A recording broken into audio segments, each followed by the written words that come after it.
một hai gói. Dạ. Có nhớ chú không? Có nhớ chú không? Rồi để lấy lên cái lên ha. Màn bác nhỉ? Nhá.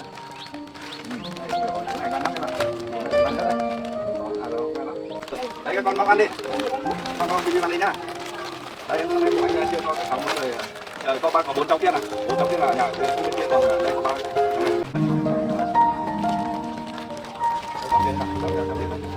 Đâu để cô làm không? Đây em có cái đi. Đây chỗ này khoan này. Chỗ này khoan này, chỗ này khoan này. Có kia này.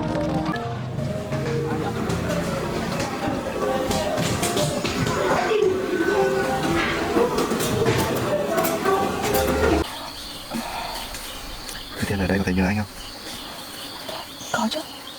Nhiều khi ngồi một mình em hay nghĩ đến anh. Em nhớ anh lắm. Anh như vậy. Rồi chẳng biết đến khi nào mọi chuyện mới có thể trở lại bình thường được.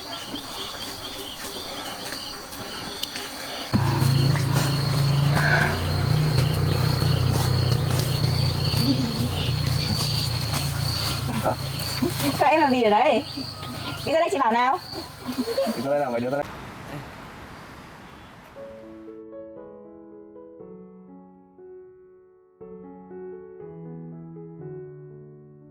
The morning sun filters through the lush grapefruit garden, the air heavy with the scent of moist earth after last night's rain.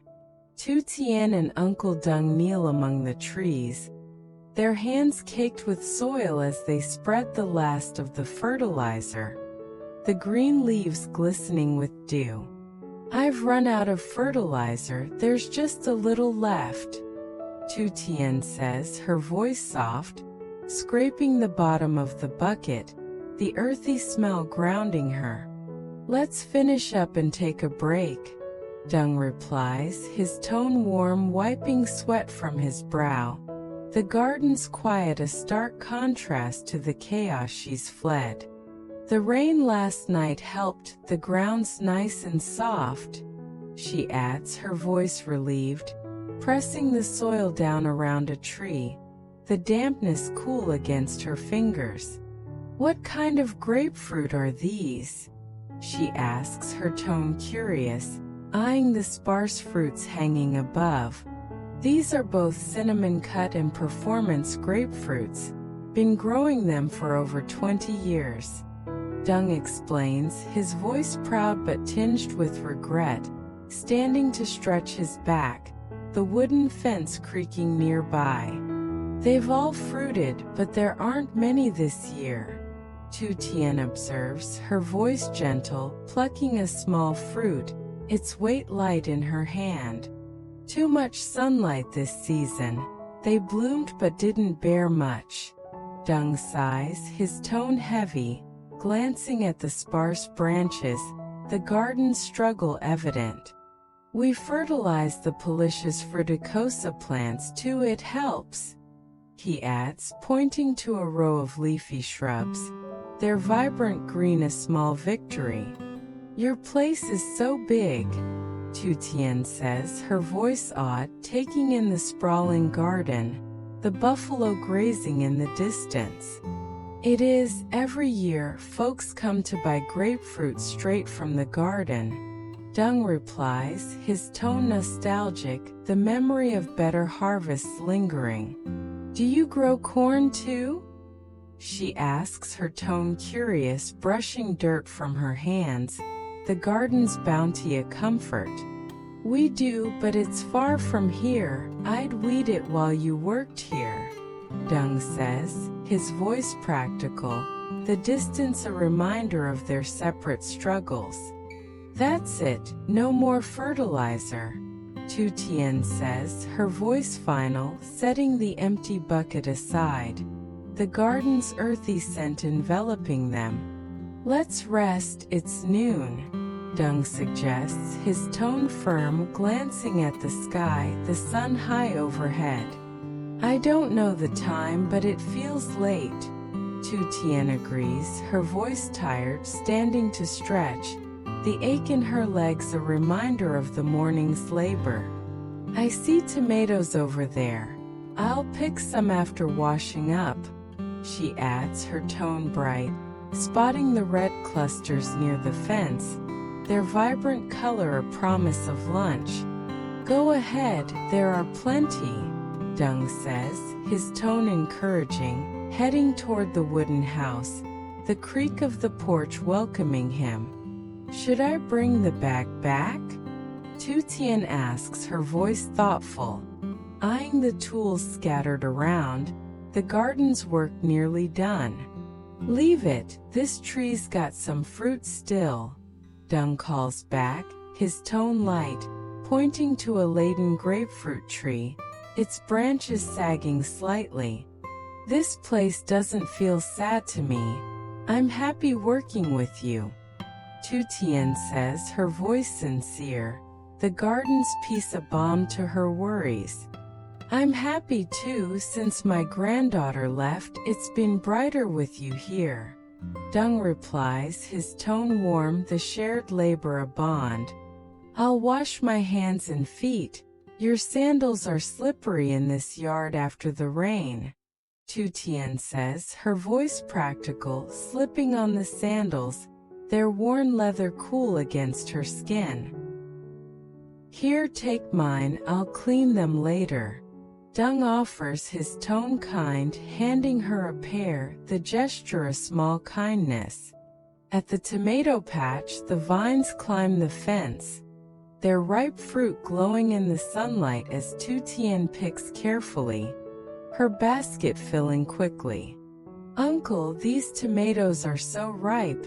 Look at these clusters, she calls, her voice delighted, holding up a bunch, their red vibrant against the green. Plenty this year, Dung replies, his tone pleased, stepping onto the porch, a needle and thread in hand, a torn shirt draped over his arm.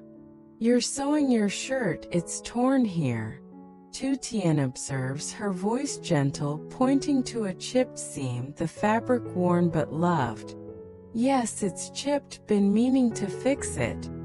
Dung says, his tone focused, threading the needle, the rhythmic motion calming.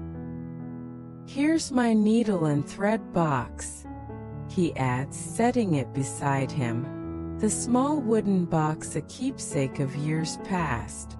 It's cooler today after the rain, isn't it? Tu Tien says, her voice light, the breeze rustling the leaves around them.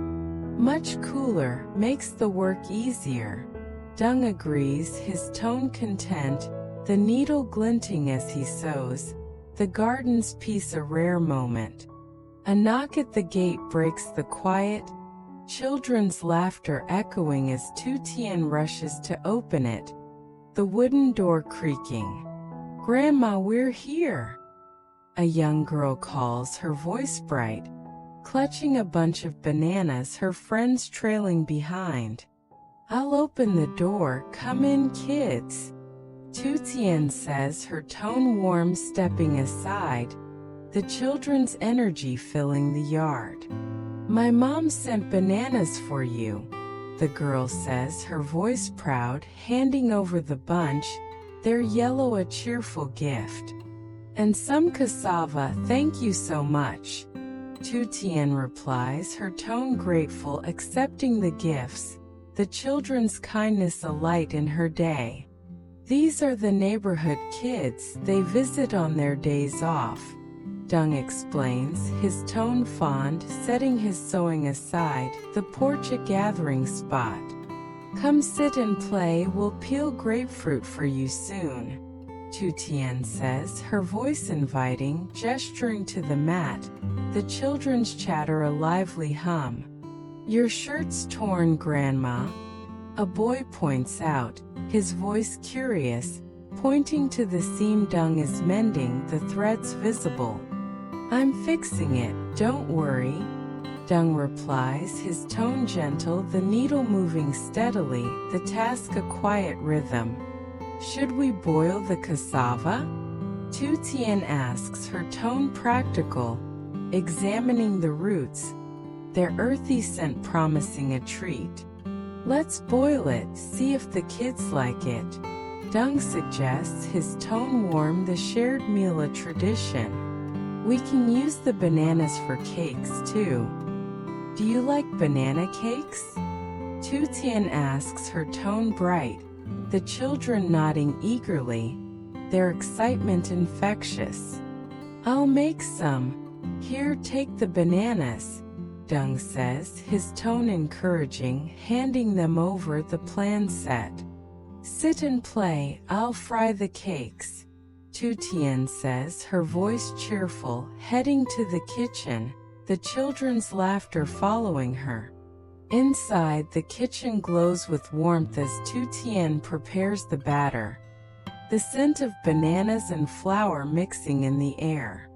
I've got potatoes too. I'll boil them with the cassava, she says, her voice focused, washing the vegetables, their earthy scent grounding her. Here's the flour on the table, Dung calls, his tone helpful, pointing to a jar, the dough ready to be mixed. I've made this before. I'll fry them outside, Tu Tien replies, her voice confident, carrying the batter to the outdoor stove, the flame flickering as she lights it. I'll make potato cakes too, these are big ones, she adds, her tone determined, slicing the potatoes, their starchy scent mingling with the bananas. You're good at this, Dung says, his tone impressed, watching from the porch the children playing nearby, their game of chance filling the air. White-handed or black-handed, 3 lotus flowers, 3 collapsed, 3 black mud eliminated. The children sing, their voices a joyful chorus, the game a village tradition. Who's that girl? A boy whispers, his tone curious, pointing at Tu Tien, her presence new to him. That's Miss Tu Tien, she's staying with Grandma. Another replies, her voice kind, the introduction simple but warm. Play nice with her, Dung adds, his tone firm, the children nodding, their acceptance immediate.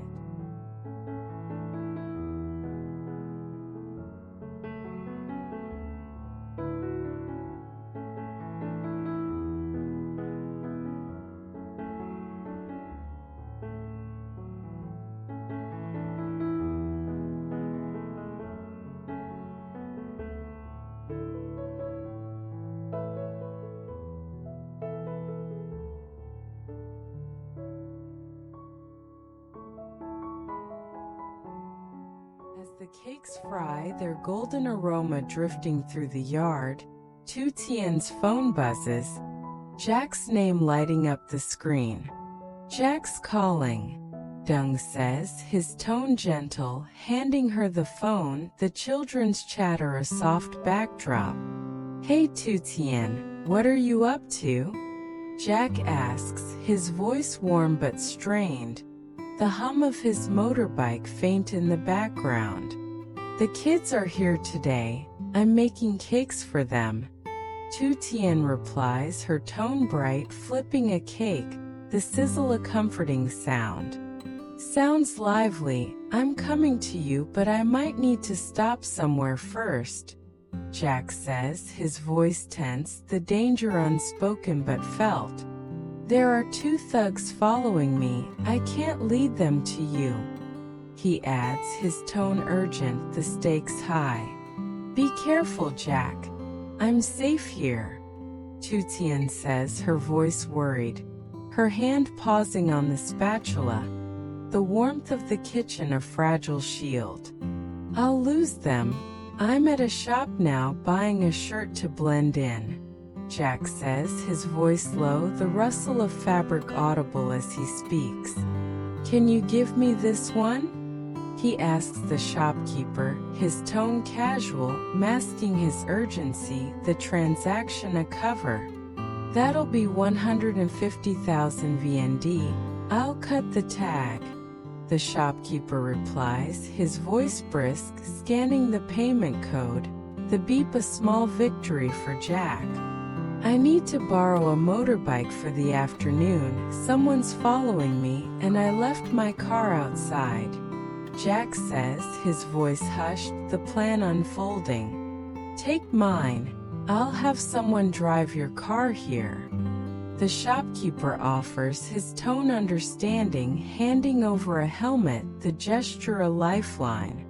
Thank you, I'll be quick, Jack says, his voice grateful, mounting the bike, the engine roaring to life as he speeds off, the thugs waiting in vain at his abandoned car. He tricked us, he's gone. One thug snaps, his voice frustrated, kicking the car's tire, the dust rising in their wake. Back at the house, the children gather around the mat, the cake steaming as Tu Tien sets them out, their golden crusts a treat.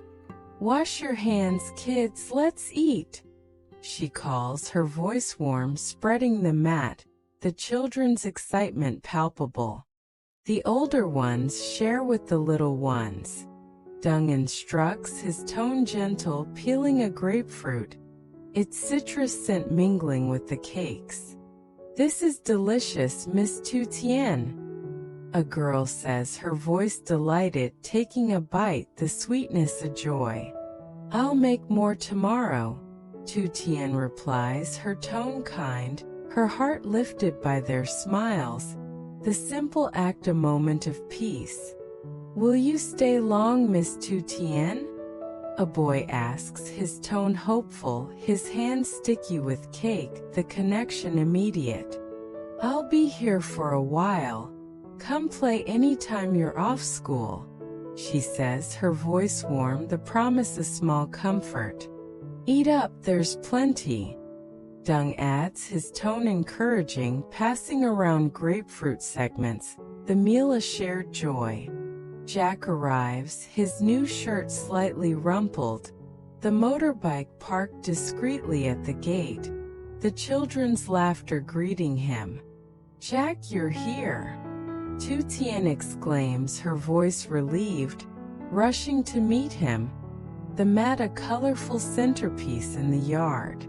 Hello everyone, Jack says, his tone warm, sitting among the children, their chatter a balm to his tension. These kids are off school today, they've been playing here. Tu Tien explains, her tone bright, offering him a cake, its warmth a comfort. I'm not hungry, let the kids eat, Jack says, his tone gentle, his eyes on her, the connection unspoken but deep. This is Uncle Jack, Miss Tu Tien's friend. Dung introduces, his tone proud, the children waving shyly, their acceptance immediate. You kids are so good, I'll bring a football next time, Jack promises, his tone warm, the gesture a small joy. I'm taking the buffalo to the field, you two stay with the kids, Dung says, his tone practical, heading to the grazing area. The buffalo's lowing a familiar sound. Let's go with him, Tu Tien, I'll grab a hat, Jack suggests, his tone soft, the children's chatter fading as they step into the field, the grass lush underfoot. The field stretches wide, the buffalo grazing near a pond, the water glinting in the sunlight as Jack and Tu Tien sit on the grass. The piece a stark contrast to the morning's chaos. This garden is beautiful. I didn't expect it to be so big, Jack says, his tone odd, taking in the sprawling landscape, the buffalo's steady presence calming. There's a lot of grass here, they'll eat well, Tu Tien replies, her tone content, the simplicity grounding her.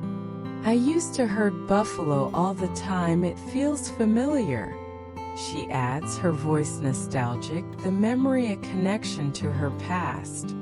Auntie was lonely here, I'm glad I came, she says, her tone soft, the bond with Dung's sister a comfort. She told me her daughter married in Germany. It's a 10-hour flight so far. Jack replies, his tone thoughtful, the distance a reminder of their own separation. I'm not sad here, it feels like the farm, but I worry about you and your mom. Tu Tien says, her voice heavy, her eyes searching his, the concern raw.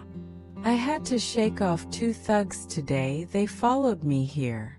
Jack reveals, his tone grim, the danger a constant shadow.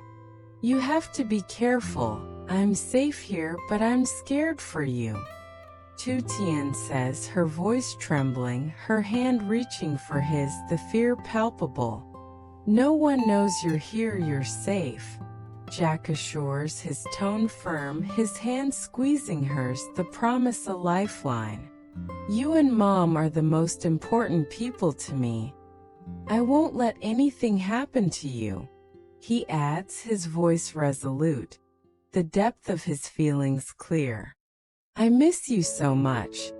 I don't know when things will be normal again. Tu Tien confesses, her voice breaking, the uncertainty heavy.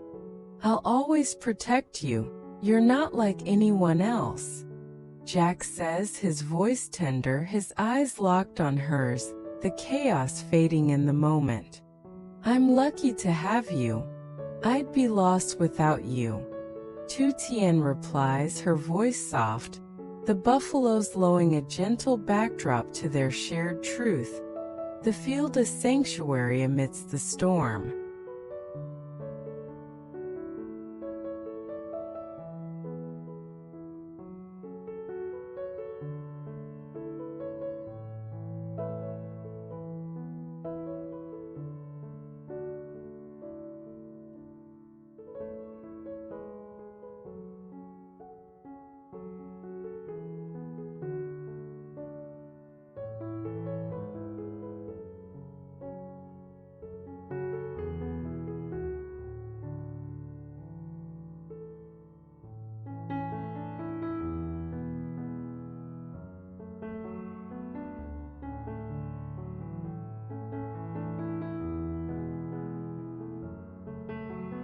Short time. She described it, her travels around the world with sparkling eyes, and her plans for the next year with a joyful smile. What a contrast to how I was. Phyllis had been so open with me. I felt encouraged her to ask her, did you ever feel like you were just waiting to die? I don't mean to I don't mean to die. I just mean feeling like all you were doing was going through the motions with no filter and no purpose. Um, she emphatically stated, no, no, never. I must have looked incredulous because she shared